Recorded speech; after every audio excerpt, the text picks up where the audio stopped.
بسم اللہ الرحمن الرحیم۔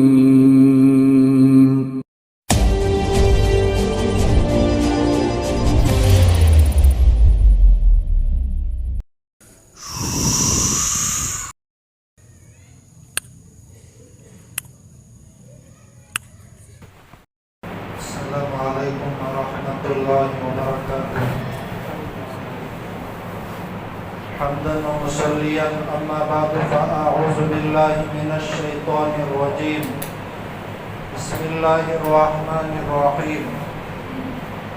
قل ان کنتم تحبون اللہ فاتبعونی یحببکم اللہ ویغفر لکم ذنوبکم۔ وقال تعالی فی مقام آخر وَأَطِيعُوا اللَّهَ وَالرَّسُولَ لَعَلَّكُمْ تُرْحَمُونَ۔ وقال تعالى في مقام آخر وما أرسلناك إلا رحمة للعالمين۔ صدق الله العظيم۔ وقال النبي صلى الله عليه وسلم من أحب سنتي فقد أحبني ومن أحبني كان معي في الجنة۔ وقال عليه الصلاة والسلام بلغوا عني ولو آية أو كما قال النبي صلى الله عليه وسلم۔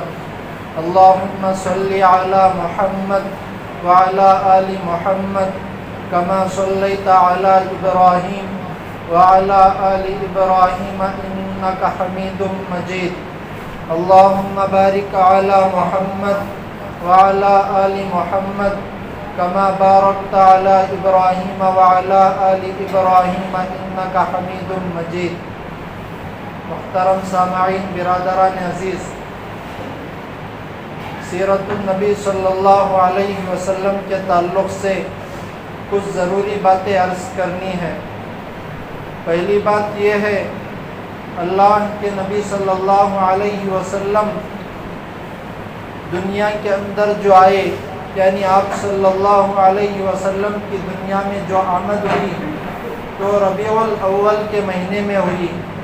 البتہ اس میں اختلاف ہے کہ 12 ربیع الاول تھی یا 9 ربیع الاول۔ بعض علماء کا قول ہے کہ 9 ربیع الاول کو نبی کریم صلی اللہ علیہ وسلم دنیا کے اندر تشریف لائے۔ جمہور کا قول 12 ربیع الاول کا ہے۔ اس حساب سے الرحیق المختوم ایک سیرت کی بہت بڑی کتاب ہے، اس کے اندر یہ بات لکھ کر ہے اللہ کے نبی صلی اللہ علیہ وسلم 20 یا 22 اپریل کو دنیا کے اندر آئے انگریزی حساب سے۔ دیکھیں، اس حساب کو لگا کر علماء نے یہ بات بیان کی کہ 20 یا 22 اپریل صبح کے وقت اللہ کے نبی صلی اللہ علیہ وسلم صبح صادق کا وقت تھا، مکے کے اندر پیدا ہوئے، تو اس حساب سے 4 گھنٹہ اور 20 منٹ تھا وقت۔ یہ وقت اس لیے بتایا جاتا ہے کہ مکے کے اندر 22 یا 20 اپریل کو صبح صادق جو ہوتی ہے وہ 4 گھنٹے 20 لحظوں پر ہوتی ہے، تو اس حساب سے یہ بات بتائی جاتی ہے۔ تو بہرکیف اللہ کے نبی صلی اللہ علیہ وسلم کی دنیا میں آمد ساروں کے لیے رحمت تھی۔ اللہ کے نبی صلی اللہ علیہ وسلم کا دنیا میں آنا سارے انسانوں کے لیے ہی نہیں بلکہ دوسری جتنی مخلوق ہے، ہواؤں میں، پانی کے اندر، زمین کے اندر جتنی مخلوق رہتی ہے، اللہ کے نبی کی آمد سب کے لیے رحمت تھی۔ ایک واقعہ سن لیں، اللہ کے نبی صلی اللہ علیہ وسلم ایک مرتبہ ایک باغ میں تشریف لے گئے۔ ایک اونٹ کو دیکھا کہ اونٹ لاغر دبلا پتلا کھڑا ہوا ہے۔ اللہ کے نبی صلی اللہ علیہ وسلم کا اس کے سامنے جانا تھا کہ اس کے آنکھوں میں آنسو آ گئے۔ کتابوں کے اندر یہ واقعہ لکھ کر ہے، اللہ کے نبی صلی اللہ علیہ وسلم نے فوراً یہ فرمایا کہ اس اونٹ کا مالک کون ہے، اسے میرے پاس بلا کر لاؤ۔ ایک صحابی گئے، اونٹ کے مالک کو بلا کر لے آئے۔ اللہ کے نبی صلی اللہ علیہ وسلم نے اونٹ کے مالک سے فرمایا کہ دیکھو یہ اونٹ مجھ سے شکایت تمہاری کر رہا ہے کہ اس کی طاقت ہمت سے زیادہ تم اس سے کام لیتے ہو اور اس کا جو اناج ہے وہ اسے صحیح طریقے سے نہیں دیتے ہو، اس کے بعد اس بات کا تم خیال رکھ لینا۔ تو اس واقعے سے ہمیں سبق ملتا ہے کہ جانوروں کے لیے اللہ کے نبی کریم صلی اللہ علیہ وسلم کس طریقے سے رحمت بن کر آئے۔ واقعات بے شمار ہیں، ان واقعات سے ہمیں سبق ملتا ہے کہ اللہ کے نبی صلی اللہ علیہ وسلم کی زندگی ہمارے لیے ایک سبق ہے، ایک نمونہ ہے۔ ہم واقعات سنتے ہیں، پڑھتے ہیں، ان واقعات کو سننا یا ان واقعات کو بیان کر دینا یہ کافی نہیں ہے۔ دین صرف دعوت کا نام نہیں ہے، دین صرف گفتار کا نام نہیں ہے، دین کردار کا بھی نام ہے۔ آدمی کے اخلاق ہر ہمیشہ سنورنا یہ حد درجہ ضروری ہے۔ اس بات پر غور کر لے کہ مسلمان کے واسطے سال میں ایک مرتبہ اگر نصاب کا مالک ہے تو حج کرنا فرض ہے، اگر نصاب کا مالک ہے سال میں ایک مرتبہ زکوٰۃ دینا اس کے لیے ضروری ہے، اور رمضان کا مہینہ پائے تو سال میں ایک مہینے کے روزے فرض ہیں، اور دن کا حساب لگایا جائے تو دن میں 5 نمازیں فرض ہیں۔ مگر یہ جو اخلاق ہیں یہ اخلاق ہر وقت فرض ہیں۔ اپنے اخلاق کو سنوارنا، اپنے اخلاق کو بنانا، اپنے اخلاق کو اعلیٰ بنانا یہ ہر مسلمان کے واسطے ضروری ہے۔ اللہ کے نبی صلی اللہ علیہ وسلم کے اخلاق کتنے عمدہ تھے، کتنے اعلیٰ تھے، کتنے افضل تھے، جس کا شمار لگایا ہی نہیں جا سکتا۔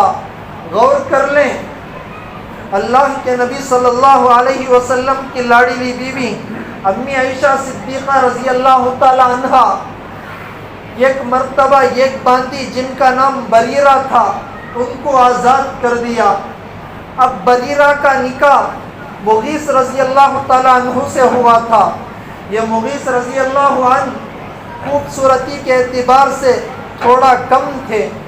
اب باندی جب آزاد ہو جاتی ہے تو شریعت باندی کو حق دیتی ہے کہ چاہے اپنے شوہر کے نکاح میں رہے یا علیحدگی اختیار کر لے یا اسے اختیار مل جاتا ہے۔ تو بریرہ رضی اللہ تعالیٰ عنہ کو اختیار مل گیا کہ اپنے شوہر سے چاہے تو علیحدگی اختیار کر سکتی ہیں۔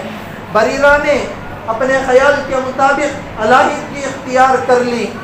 جب علیحدگی کی اختیار کا اور علیحدگی کا پورا جب پروگرام حضرت بریرہ نے بنایا تھا، اس بات کا پتہ جب مغیث رضی اللہ تعالیٰ عنہ کو چل گیا، مغیث رضی اللہ تعالیٰ عنہ تڑپ اٹھے کہ ایک اچھا خاصا گھر اب اجڑ رہا ہے، اور مغیث کو بریرہ سے بے حد محبت تھی۔ حضرت مغیث رضی اللہ تعالیٰ عنہ بریرہ رضی اللہ تعالیٰ عنہ کے ساتھ مدینے کی گلیوں میں پیچھے پیچھے پھر رہے تھے، بریرہ مجھے نہ چھوڑنا، بریرہ مجھے نہ چھوڑنا۔ اب غور کرنے کا مقام ہے، مغیث منا رہے مگر بریرہ راضی ہونے پر تیار نہیں ہے۔ آخر کار اللہ کے نبی صلی اللہ علیہ وسلم کے پاس یہ بات گئی۔ اللہ کے نبی صلی اللہ علیہ وسلم حضرت بریرہ رضی اللہ تعالی عنہ کو اپنے پاس بلائے اور فرمانے لگے، اے بریرہ مغیث کی بات کو مان جانا، اے بریرہ مغیث کے ساتھ اپنا نکاح تم برقرار رکھ لینا۔ اب غور کریں، ایک باندی تھی جسے آزاد حضرت امی عائشہ صدیقہ نے کیا تھا۔ بریرہ رضی اللہ تعالیٰ عنہ نے عرض کیا، یا رسول اللہ یہ آپ کا حکم ہے یا آپ سفارش کر رہے ہیں؟ اللہ کے نبی نے فرمایا، میں حکم نہیں، میں تو سفارش کر رہا ہوں۔ حضرت بریرہ رضی اللہ تعالیٰ عنہ نے اسی وقت فرمایا، یا رسول اللہ اب میں مانوں گی نہیں، مجھے مغیث کی ضرورت نہیں ہے۔ اب دیکھیں، آقا ہیں، سردار ہیں، ساری امت کے سردار، بلکہ سارے انبیاء کے سردار، اللہ کے بعد سب سے بڑا مقام ہمارے نبی کا ہے۔ اس کے باوجود اللہ کے نبی صلی اللہ علیہ وسلم نے ناراضگی کا اظہار نہیں فرمایا، جاؤ بریرہ تمہارا جو خیال ہے وہ، اور ناراضگی کا اظہار تک نہیں فرمایا، یہ عمدہ اخلاق تھے۔ اگر آج کوئی بڑا ہو نا، اپنے کام والے، چھوٹے کام والے سے بلا کر کوئی بات کہے اور وہ نہ مانے تو ناراضگی کا اظہار ہو جاتا ہے، مگر میرے نبی تو وہ ہے، آقا ہے، سردار ہے، ناراضگی کا اظہار بھی نہیں فرماتے۔ عمدہ اخلاق دیکھے، صرف بیان، صرف دعوت دینے کا نام نہیں ہے، اپنے اندر پیدا کرنے کا نام ہے۔ اللہ کے نبی کے اخلاق دیکھیں۔ ایک مرتبہ ایک صحابی آئے، اللہ کے نبی صلی اللہ علیہ وسلم کو دعوت دی کہ آج ہمارے گھر میں آپ کو دعوت ہے۔ اللہ کے نبی نے فرمایا کیا میں عائشہ کو بھی میرے ساتھ لے کر آؤں؟ صحابی نے عرض کیا یا رسول اللہ صرف آپ کی دعوت ہے، آپ کی بیوی کو میں نے دعوت نہیں دی۔ اللہ کے نبی نے ناراضگی کا اظہار نہیں فرمایا۔ سادہ زمانہ تھا، سادہ زمانہ تھا۔ اللہ کے نبی صلی اللہ علیہ وسلم گئے، دعوت کھا کر آئے۔ دوسری مرتبہ بھی یہی ہوا۔ اللہ کے نبی نے دوسری مرتبہ بھی یہی فرمایا کہ میری بیوی عائشہ کو بھی لے کر آؤں۔ صحابی نے عرض کیا یا رسول اللہ صرف آپ کی دعوت ہے، آپ کی بیوی کو میں نے دعوت نہیں دی۔ اللہ کے نبی دوسری مرتبہ بھی صحابی کے گھر پر جا رہے ہیں، دعوت کھا کر آ رہے ہیں، مگر ناراضگی کا اظہار نہیں فرما رہے ہیں۔ سادہ زمانہ تھا، ایسے اخلاق تھے اللہ کے نبی صلی اللہ علیہ وسلم کے۔ آج ہم اپنے آپ کو رکھ کر سوچ لیں کہ اگر ہمارے ساتھ یہ معاملہ پیش آ گیا تو ہم اپنا منہ ٹیڑھا کر لیتے ہیں، ہمارے کمتر اخلاق کا اظہار کر دیتے ہیں۔ بھائی نماز تو دن میں 5 مرتبہ فرض ہے، مگر 24 گھنٹے یہ اخلاق ضروری ہیں، فرض ہیں۔ اپنے اخلاق کو بنانا یہ حد درجہ ضروری ہے۔ آج کل ہمارے اخلاق صحیح نہیں رہے۔ 12 ربیع الاول آتا ہے، ربیع الاول کا مہینہ آتا ہے، اللہ کے نبی کے اخلاق کو بیان کیا جاتا ہے، صرف گفتگو کی حد تک رکھا جاتا ہے، کردار میں اسے نہیں لایا جاتا۔ اللہ کے نبی کے اخلاق کو اپنے اندر پیدا کرنا ضروری ہے۔ ربیع الاول کا مہینہ آیا، جشن منایا گیا۔ ربیع الاول کا مہینہ آیا، میلاد منایا گیا۔ ربیع الاول کا مہینہ آیا، گلیوں کو سجایا گیا۔ ربیع الاول کا مہینہ آیا، بعض جگہوں پر یہ بھی دیکھنے میں آیا کہ آکشن پلے بھی ہوا اللہ کے نبی کے نام پر۔ ربیع الاول کا مہینہ آیا، بعض جگہ دف بھی بجایا گیا۔ ربیع الاول کا مہینہ آیا، اللہ کے نبی کے نام پر بعض جگہ بے پردگی بھی ہوئی کہ اللہ کے نبی نے یہی اخلاق سکھلائے تھے کہ 12 ربیع الاول مناؤ، جشن مناؤ، مسجدوں کو ویران کر دو۔ کیا نبی کے یہی اخلاق تھے؟ غور کرنے کا مقام ہے میرے ساتھیوں۔ 12 ربیع الاول منا دیے، سال بھر ختم، اللہ کے نبی کے ہم نے سیرت کا حق ادا کر دیا۔ یہ طریقہ، یہ اسوہ اللہ کے نبی کا نہیں تھا۔ اللہ کے نبی کے بعد ابو بکر کے دور میں بھی 2 مرتبہ 12 ربیع الاول آیا تھا۔ عمر کے دور میں بھی 12 ربیع الاول 10 مرتبہ آیا تھا۔ عثمان کے دور میں بھی 12 ربیع الاول 12 مرتبہ آیا تھا۔ علی کے دور میں بھی 4 مرتبہ 12 ربیع الاول آیا تھا۔ امیر معاویہ کے دور میں بھی 19 مرتبہ 12 ربیع الاول آیا تھا۔ امام ابو حنیفہ کے دور میں بھی کئی مرتبہ 12 ربیع الاول آیا تھا۔ اس کے باوجود کسی نے 12 ربیع الاول کو اس طریقے کا جشن نہیں منایا، اس طریقے کے ایکشن پلے نہیں کیے، جبکہ صحابہ وہ تھے کہ صحابہ کو صحابہ ایسے ہی نہیں کہا گیا، قرآن نے ان کی تعریف ایسے ہی نہیں کی۔ خواہ بخواہ قرآن نے اتنی بڑی تعریف رضی اللہ عنہم ورضوا عنہ سے ایسے ہی نہیں کی۔ صحابہ کے اخلاق اعلیٰ تھے، صحابہ کے اخلاق عمدہ تھے، صحابہ کے اخلاق افضل تھے، اسی لیے قرآن نے ان کی تعریف کی۔ ایک صحابی کا واقعہ سن لے۔ ایک صحابی کے بارے میں حضرت قاسم بن محمد رحمۃ اللہ علیہ، جو مدینہ المنورہ کے فقہائے 7 میں سے ایک ہیں، فرماتے ہیں کہ ایک صحابی تھے جن کی آنکھوں میں کچھ بیماری پیدا ہو گئی۔ بیماری کے پیدا ہونے کی وجہ سے آنکھوں کی روشنی ختم ہو رہی تھی۔ بعض حضرات ان صحابی کے پاس گئے اور جا کر ان صحابی سے گویا یہ غم کا اظہار کیا ہوگا کہ تمہارے آنکھوں کی روشنی جا رہی ہے، ہمیں غم ہو رہا ہے، اس لیے کہ جس کی آنکھوں کی روشنی نہیں اس کا غم کیا ہوتا ہے صرف اسی کو پتا ہوتا ہے۔ مجھے اور آپ کو اللہ نے روشنی دی ہے، ہمیں اس کا کیا پتا ہوگا؟ بہرے کیف وہ صحابی کے بارے میں آتا ہے، وہ صحابی سے جب لوگوں نے غم کا اظہار کیا، صحابی رضی اللہ عنہ نے فرمایا کہ آپ کیا بات کرتے ہو، آپ کیا بات کرتے ہو؟ دیکھو ایک بات پر غور کر لو، میرے آنکھوں کی روشنی کی خواہش مجھے نبی کی زیارت کے شرف کے واسطے تھی، اب مجھے اتنی آنکھوں کی روشنی ملے جتنا ہرنوں کی آنکھوں کی روشنی ہوتی ہے، اس سے بھی زیادہ مل جائے تو مجھے یہ راضی کرنے والی چیز نہیں۔ اپنی آنکھوں کی روشنی کے واسطے تیار نہیں ہوں، اس لیے کہ جب میں نے نبی کو دیکھ لیا اب میں اندھا ہی رہوں نابینا ہی رہوں، یہ میرے لیے بہتر ہے اس سے بہتر کہ میں بینا ہو جاؤں۔ تو غور کرے اتنی محبت کرنے والے صحابہ تھے، آنکھوں کی روشنی جا رہی ہے مگر بات یہ عرض کر رہے ہیں کہ میرے آنکھوں کی روشنی کی خواہش مجھے نبی کے دیدار کا شرف تھا، اب جب نبی کے دیدار کا شرف حاصل ہو گیا اب مجھے آنکھوں کی روشنی کی بھی ضرورت نہیں۔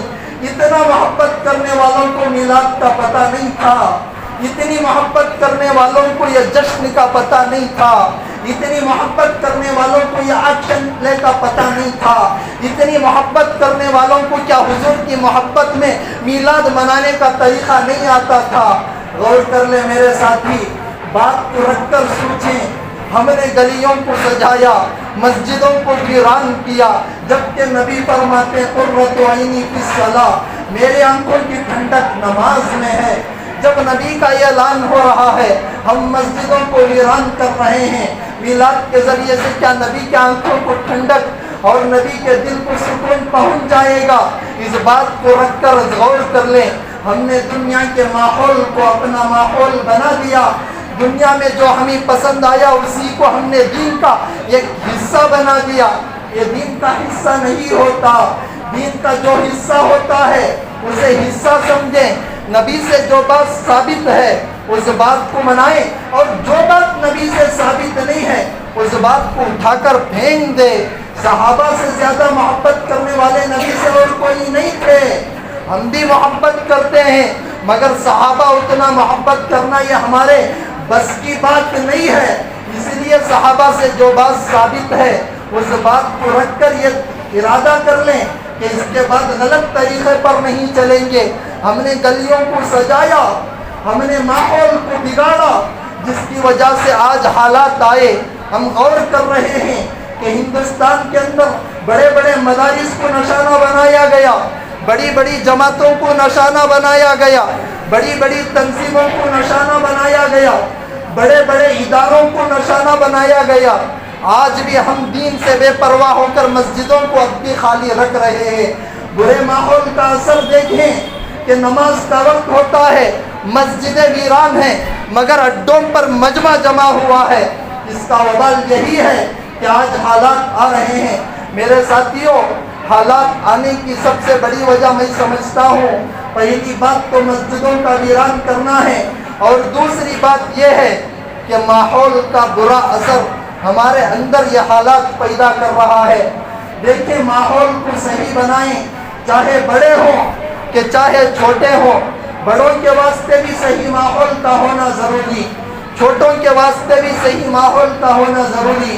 حضرت نوح علیہ السلام بہت بڑے نبی تھے، بیٹا کنعان غلط لوگوں کی، برے لوگوں کی صحبت اختیار کیا، آخرکار حشر کیا ہوا کہ بروں کے ساتھ ہی مل کر دنیا سے پردہ کر گیا، دنیا سے رخصت ہو گیا۔ حالات کا اثر ہوتا ہے۔ اصحاب کہف کی بات کو رکھ کر سوچیں، کہف کا کتا تھا مگر قرآن نے کتے کا ذکر کیا، وَقَلْبُهُمْ باسط۔ دیکھیں، صرف نیک لوگوں کی صحبت اختیار جب کتا کر رہا ہے، اللہ تعالیٰ قرآن میں کتے کا ذکر کر رہے ہیں۔ ہم نیک لوگوں کی صحبت چھوڑ دیتے ہیں، اڈوں پر بیٹھنا یاد آ جاتا ہے۔ ماحول کا اثر، مسجد کے ماحول سے اچھا ماحول کوئی نہیں ہوتا۔ اللہ کے نبی نے فرمایا ما من مولود الا یولد علی الفطرہ وابواہ یحودانہ او ینصرانہ او یمجسانہ. ہر بچہ فطرت اسلام پر پیدا ہوتا ہے مگر اس کے ماں باپ اسے یہودی نصرانی مجوسی بنا دیتے ہیں. ہندو کے گھرانے میں اگر بچہ پیدا ہو وہ مسلمان پیدا ہوتا ہے. اگر عیسائی کے گھر میں بچہ پیدا ہو وہ مسلمان پیدا ہوتا ہے. اگر دلت کے گھر میں بچہ پیدا ہو وہ مسلمان پیدا ہوتا ہے. اگر سکھ کے گھر میں بچہ پیدا ہو وہ مسلمان پیدا ہوتا ہے. مگر ماحول کا اثر کسی کو دلت بنا رہا ہے, کسی کو ہندو بنا رہا ہے, کسی کو عیسائی بنا رہا ہے, کسی کو سکھ بنا رہا ہے. عین اسی طریقے سے اگر ہمارے ماحول گھروں کا خراب ہوگا, بچے کے اندر برے اخلاق آئیں گے, گھروں کا ماحول اچھا ہوگا, اچھے اثرات پیدا ہوں گے. دیکھیں بڑوں کا اچھا ہونا کافی نہیں ہے. آج بڑے ہیں کل نہ رہیں گے. آگے چل کر یہی بچے کل ہماری ساری دنیا کے مالک بنیں گے. یہی بچوں کا فیوچر اچھا بنانا ہے. ماحول کو صحیح بنانا ضروری ہوگا. خاص طور پر میں کہہ رہا ہوں میرے ساتھیوں, جہاں تک میری بات جائے وہاں تک بھی یہ بات کہہ رہا ہوں. میرے بیان کو بعض علماء بھی سنتے ہیں. میری اگر کچھ غلطی ہو تو میری اصلاح ضرور کریں گے. مکاتب کو منظم بنانا اس دور میں حد درجہ ضروری ہے. اگر مکاتب منظم نہ بنائے گئے حالات کا شکار ہوں گے. حضرت مولانا علی میاں ندوی رحمۃ اللہ علیہ نے آج سے کئی سال یہ بات ارشاد فرمائے تھے کہ دیکھو اگر ہندوستان کے اندر مکاتب کو منظم بنایا نہ گیا, بچوں کی دینی تعلیم کی فکر نہ کی گئی, حضرت علی میاں ندوی نے فرمایا آگے چل کر یہی بچے ارتداد کا شکار ہو سکتے ہیں. آج اسکولوں کے اندر اپنی پکڑ باقی نہ رہی. آج اوپر سے جو قانون آئے گا اسکول والوں کو اس قانون پر چلنا ضروری ہوگا. آج مکاتب کو منظم نہ بنایا گیا, یہی بچے کل ارتداد کا شکار ہو سکتے ہیں. کوئی بچہ ہندو بنے گا, کوئی بچہ اور مذہب میں داخل ہوگا, مگر مسلمانوں کا ایمان کھوکھلا ہوتا جائے گا. اس لیے حد درجہ ضروری ہے مکاتب کو منظم بنائیں. جہاں تک بھی میری بات جائے, بعض علماء تجارت کر رہے ہیں. کوئی ایک عالم, کوئی ایک حافظ 6 سال مدرسے میں پڑھ کر آئے, ایک عالم 12 سال سے 15 سال مدرسے میں پڑھ کر آئے, اب تجارت میں مشغول ہوئے. علماء میری اصلاح کریں گے, تجارت کرنا کوئی بری بات نہیں ہے. کتاب البیوع ہم نے پڑھا ہے, عوام نے نہیں پڑھا ہے. تجارت کریں مگر پہلا درجہ خدمت کو دینا علماء کے واسطے اس وقت حد درجہ ضروری ہے. اگر کوئی تجارت کرتا ہے, عالم, تجارت کی اجازت ہے, جبکہ امام ابو حنیفہ نے بھی تجارت کی تھی, مگر پہلا درجہ خدمت کو دے کر دوسرا درجہ ہم تجارت کو دیں. یہ بات اس لیے کہہ رہا ہوں, آج ہمارے علاقے کے اندر مکاتب کا منظم انداز نہیں چلتا. کسی جگہ ہم نے یہ بھی دیکھا 40 بچے ایک مرتبہ ایک استاد کے پاس آ کر پڑھتے ہیں. وہاں والوں کو اس کی فکر بھی نہیں ہوتی کہ کیا کیا جائے اور کیا نہ کیا جائے. آگے چل کر ارتداد کی راہ کھلے گی, بچے ارتداد کا شکار ہوں گے, تب آنکھیں کھلنے کا کوئی فائدہ نہیں ہوتا. اسی وقت سے مکاتب کا منظم انداز بنانا ضروری ہے. میں اپنی مفاد پرستی سے ہٹ کر بات کر رہا ہوں, مسلح پر کھڑ کر میں بات کر رہا ہوں.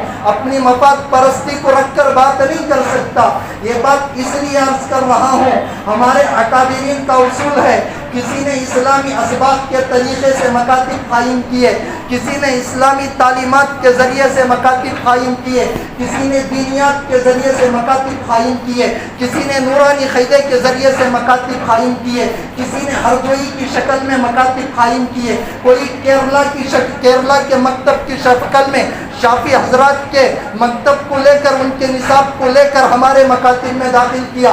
سب کا اپنا نظریہ ہے, سب کا اپنا نظریہ ہے, مگر سب کا مقصد یہی ہے کہ بچہ کسی بھی حالت میں دین پر مضبوط رہے, اپنے اپنے نصاب پر برقرار رہیں. مگر سب کے نصاب میں یہ بات داخل ہے. میں ساروں کے نصاب کو پڑھ کر آپ کے سامنے بیان کر رہا ہوں, کسی نصاب میں بھی یہ بات نہیں ہے.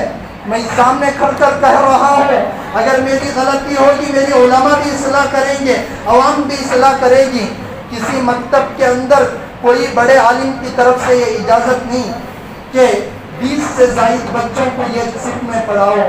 میرے بھائی غور کر لو، اس بات کو رکھ کر سوچ لو، کوئی مجبوری ہو تب 20 کی اجازت ہمارے اکابرین نے دی ہے، ورنہ ایک صف میں اگر سوا گھنٹہ 1.5 گھنٹہ پڑھانا ہو تو 15 سے 18 بچوں کو لینے کی اجازت ہے، اس سے زیادہ لینے کی اجازت ہمارے اکابرین کی طرف سے ایک صف میں کسی کو بھی نہیں ہے۔ میں یہ بات اس لیے کہہ رہا ہوں، ہمارے محلے کے اندر 240 یا 250 گھر ہے، مگر 200 بچے بھی مکتب میں آ جائیں، ہم دونوں مل کر کیا کریں گے؟ اس بات کو رکھ کر یہ بات کہہ رہا ہوں، ہماری مسجد کے اندر مقرر اور مخصوص آمدنی کے کوئی ذرائع بھی نہیں ہیں۔ امت کو اس کی فکر کرنا ہے کہ اگر 100 روپیہ بھی مہینہ دینا پڑے تو ہم کیبل کی فیس 550 دیتے ہیں، 100 روپے دینے میں ہمارا دل کٹورا ہو جاتا ہے۔ میرے ساتھی، اپنی نسلوں کی فکر کرنا حد درجہ ضروری ہے۔ میری بات کو برا نہ مانے، وقت زیادہ لے رہا ہوں، انشاءاللہ اگلی مرتبہ وقت کا اہتمام کر لوں گا۔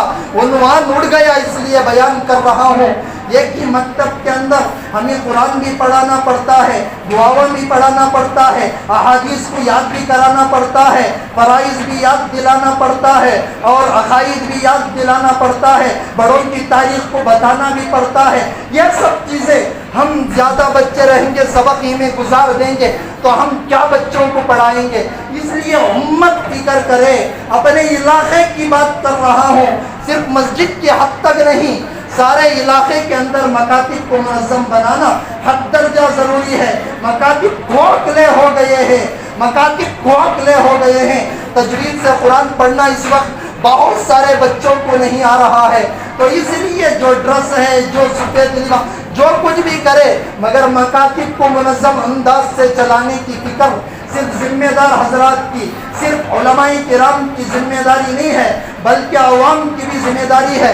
اگر کوئی مسجد کی نگرانی میں رکھ کر رہے ہیں، الحمدللہ، اگر مسجد سے ہٹ کر بھی منظم انداز سے چلا رہے ہیں، 18 سے 20 بچوں کو رکھ کر، ایک عالم جو تجارت بھی کرے اسے مخصوص تنخواہ صبح و شام کی دے کر رکھا جائے، تب انشاءاللہ بچوں کو بھی فائدہ ہوگا، ہمارے علماء سے بھی دین کی خدمت ہوگی، اور خاص طور پر جو آگے امتداد کی راہ آ رہی ہے اور بھارتیہ کلچر کے نام سے جو نصاب چھپ کر، جو نصاب اسکولوں میں داخل ہو کر، جس نصاب کے ذریعے سے ایمان کو کھوکھلا بنانے کی فکر کی جا رہی ہے، اگر ان مکاتب میں ہم اپنے بچوں کو عقائد مضبوط کرا دیں، انشاءاللہ بچے ارتداد کا شکار نہیں ہوں گے، اور انشاءاللہ بچے کوئی بھی ہمارا دین چھوڑ کر نہیں جائیں گے۔ اس بات کو رکھ کر میں کہہ رہا ہوں، ساری امت سے میری یہی درخواست کہ مکاتب کو منظم انداز بنائیں۔ اگر حضرت پڑھا رہے ہیں الحمدللہ، اگر حضرت پڑھا رہے ہیں الحمدللہ، مگر ساری امت کی یہ فکر کہ 18 سے 20 بچے ایک مکتب میں ہونا چاہیے۔ میں اپنی مفاد پرستی سے ہٹ کر بات کر رہا ہوں کہ دیکھیں، میں جب تک رہوں، اللہ جب تک رزق رکھے اسی وقت تک رہ سکتا ہوں، مگر یہ ماحول، یہ مکتب اچھا اور منظم انداز کا مکتب، یہاں زندگی بھر چلنا ہے۔ میری موت کا وقت کب ہے یہ اللہ کو معلوم ہے، آپ کی موت کا وقت کب ہے یہ اللہ کو معلوم ہے، مگر مکتب زندگی بھر منظم انداز سے چلنا یہ حد درجہ ضروری ہے۔ میرے ساتھیوں، یہ فکر کر لیں، علاقے تک بات پہنچائیں، جہاں جو نصاب بھی چلے اپنے نصاب کو برقرار رکھ کر مکتب کو منظم انداز سے بنائیں۔ اللہ سے دعا کرے اللہ تبارک و تعالی ہم تمام کو ان باتوں پر عمل کرنے والا بنائے۔ اللہ تبارک و تعالی ہم تمام کو ان باتوں پر صحیح چلنے والا بنائے۔ اگر غلطی ہے تو اصلاح کر دیں، انشاءاللہ میں اصلاح کرا لوں گا۔ اللہ سے دعا کرے اللہ من کی